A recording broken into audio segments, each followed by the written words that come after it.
we got to stand in front of a sea of cars, so many people that we can't even see every last one of them, and got to talk about our show that we're so proud of.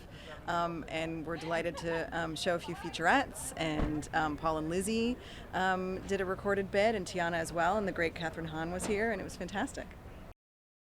It's great to hear the car horns honking. And we haven't seen each other in a year and a half thanks to COVID.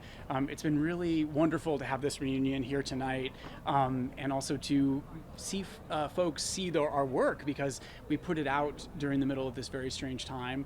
And we were alone in our house as we finished it and sent it out into the world. So it's great to know that people really enjoyed it. Yeah, I mean, I kind of will never understand the serendipity of this show, how it came together, all the people who assembled to make it, and then it premiered at the exact moment that it seemed to be needed, strangely. As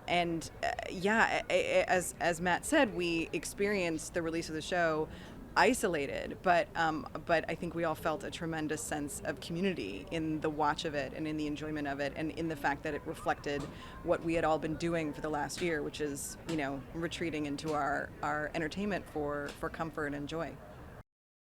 Well, I think, as Jack pointed out, the fact that we were exploring how do you deal with grief and loss, and can you overcome grief and loss at a time when the world was experiencing so much loss, there was a strange sort of synchronicity between the themes of the show and what was happening in the world. But also, it's this wonderful show that is a love letter to television, and we had grandparents explaining the Dick Van Dyke Show to grandkids, and grandkids turning around and explaining who Avengers were to their grandparents. And so I think it brought everybody together in their home around the television in the same way that they've been gathering around TVs for decades to find comfort and solace.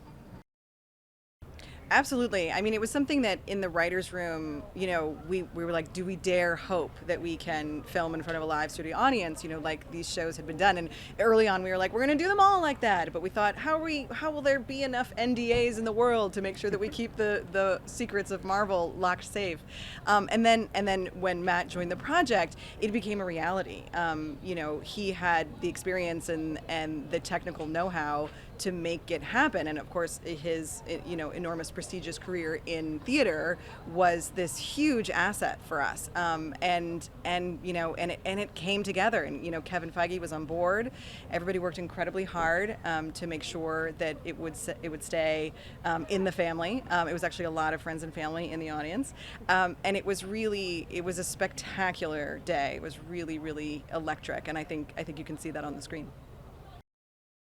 It is amazing how little screen time they had together in the movies before this show. I think it's about 10 minutes. Is that what it was? Yeah, something like that. And yet they have such an indelible impression.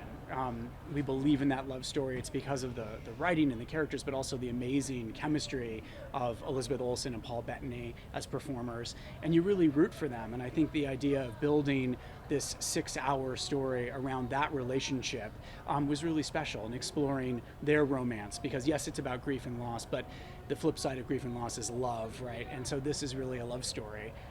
And I think they're so different, which is the best kind of love stories, are that two people are so different, and they really come together and complete each other.